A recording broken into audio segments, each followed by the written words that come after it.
Przed Wami część druga gier zapomnianych, skasowanych, w które nigdy nie będziemy mieli szansy już zagrać. Tym razem tytuły nowsze, marki wręcz skazane na sukces, a jednak nie udało im się wyjść na światło dzienne. Zapraszam. Star Wars 1313. Gry z uniwersum Gwiezdnych Wojen zawsze wzbudzały w graczach ekscytację. Może dlatego, że naprawdę niewiele razy udało się wydać krapa sygnowanego magicznymi słowami Star Wars. Ze Star Wars 1313 nie było inaczej. Gra prezentowała się fenomenalnie na trailerze. Ucieczka z płonącego statku wyglądała świetnie. Sporo ludzi twierdziło, że niemożliwe jest, aby ukazała się taka gra na PlayStation 3. Tytuł miał być podobny do Bounty Hunter wydanego na PlayStation 2 i bardziej skupiać się na używaniu gadżetów i blasterów niż na mocy i mieczach świetlnych. Wszystko szło świetnie. Niestety, przejęcie LucasArts przez Disneya brutalnie przerwało oczekiwania graczy. Disney zablokował wszystkie aktualne projekty, równocześnie wyrzucając do kosza całą spuściznę Gwiezdnych Wojen, uznając ją za niekanoniczną. Cóż, 1313 nadal gdzieś tam jest. Może kiedyś? Jak zawsze, nadzieja umiera ostatnia. Brother in Arms Furious. W 2011 roku Ubisoft obwieścił czwartą część wojennej serii Brother in Arms o podtytule Furious.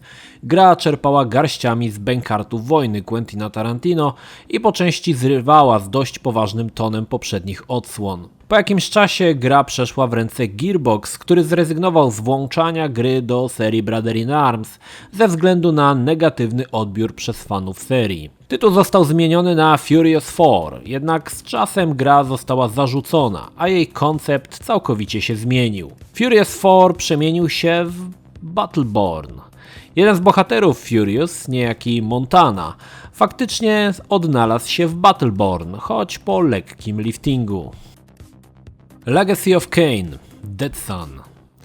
Dead Sun miał być szóstą częścią popularnej wampirzej serii. Tworzeniem gry zajmowało się Climax, które miało na swoim koncie dwie całkiem udane odsłony Silent Hill – Shattered Memories i Origins.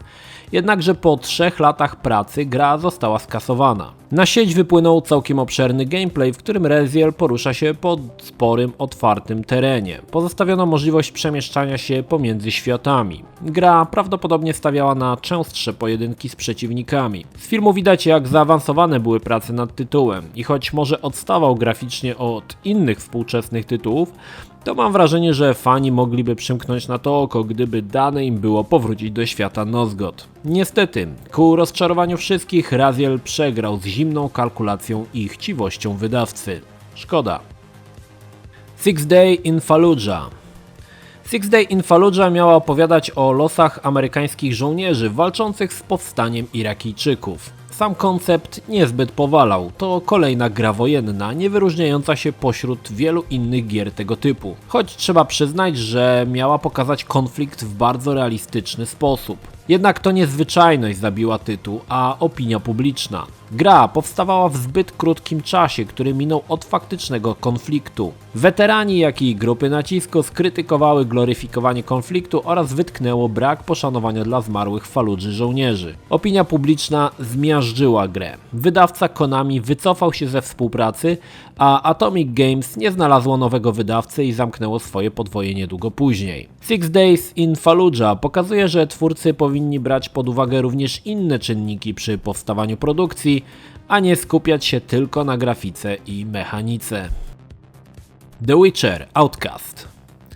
The Witcher Outcast miał być płatnym dodatkiem do pierwszej części Wiedźmina. Nad grą pracował kanadyjski zespół Rock City Games pod czujnym okiem CD Projekt. Sam dodatek zapowiadał się niezwykle ciekawie, wcielaliśmy się w Geralta w latach jego młodości, zanim stał się słynnym Wiedźminem. Akcja przenosiła się na znaną z Dzikiego Gonu Skellige, gdzie Jarl Harald zgodził się oddać swoje dziecko gnomowi Slicenowi w zamian za uratowanie ciężarnej żony. Jarlowi niedługo później urodziły się bliźniaki, w tym jedno zamienione w potwora. Jarl sprytnie okłamując gnoma, że potworek jest jego jedynym dzieckiem, oddał je w ramach przysięgi, jednocześnie zostawiając przy sobie małą Astrid. Co było dalej?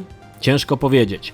Sam pomysł wcielenia się w młodego Geralta wydawał się strzałem w dziesiątkę. Również wyspy Skellige wprowadzały całkiem ciekawą zmianę otoczenia. Gra miała być wydana w formie cyfrowej w Stanach, a w Polsce tradycyjnie na nośniku. Niestety nie dowiemy się, czy Geralt pomógł Jarlowi oraz jak zakończyła się ta przygoda. Choć mam wrażenie, że cząstki tej historii przeniosły się na inne questy w kolejnych odsłonach Wiedźmina. Cóż, szkoda. LMNO.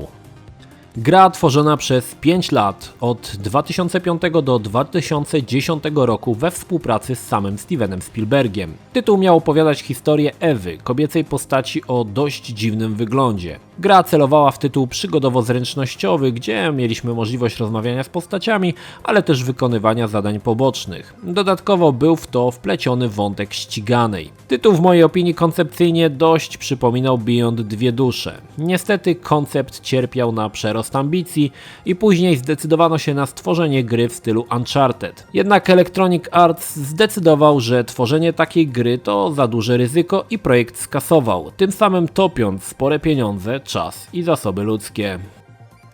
Mortal Kombat Fire and Ice.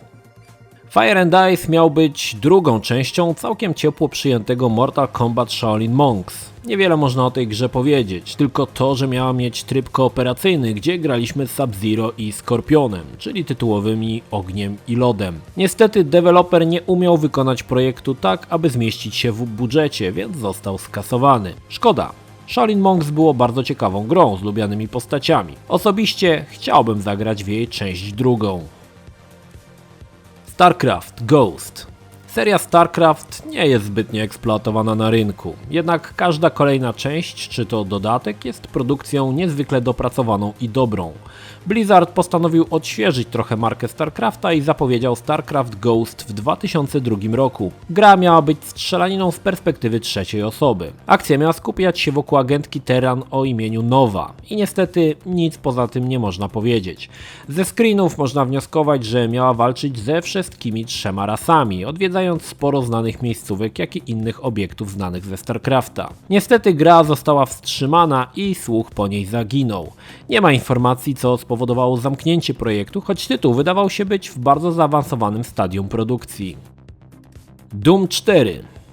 Doom 4 nie mylić z ostatnim Doomem. Miała to być kontynuacja historii zawartej w Doom 3. Niestety nic nie można powiedzieć na temat fabuły. Do sieci wyciekło sporo screenów, które pokazywały duże, otwarte tereny miejskie, gdzie miała toczyć się akcja, co było powiewem świeżości po klaustrofobicznych miejscówkach z Doom 3. Trzeba przyznać, że zniszczone ulice, budynki wyglądały niezwykle obiecująco i można by się pokusić o stwierdzenie, że mogłoby to być tak samo dobre jak Doom z 2016 roku. Projekt został skasowany, jednak nie wiadomo z jakiego powodu. Przyznam, że chętnie bym zagrał w takiego Dooma, który zrywał z bazami powierzchnią Marsa. Mogło być niezwykle ciekawie. Szkoda, że nigdy się o tym nie przekonamy. Final Fantasy Fortress. Studio Green, które poza 2 częściami Ghost Recon Advanced Warfighter nie stworzyło nic ciekawego, dostało zielone światło, aby pod skrzydłami Square Enix stworzyć grę z kultowej serii Final Fantasy o podtytule Fortress. Green ruszyło do pracy, stworzyli całkiem przyjemne koncepty. Gra trochę zrywała z samą koncepcją Finala, a bardziej przypominała z wyglądu Dark Souls. Ciężko uzbrojony rycerz z tarczą walczy z podobnymi sobie. Tereny zalesione bardzo przypominają te z dema Final Fantasy XV. Jednak trzeba przyznać, że sama gra wyglądała zupełnie niefinalowo, choć może tego właśnie serii było potrzeba. Niemniej, Square Enix po 6 miesiącach produkcji postanowił nie płacić studiu Green za wykonaną pracę, wskutek czego niedługo potem Green zbankrutowało, a wraz z nimi do piachu poszedł całkiem ciekawie zapowiadający się Fortress.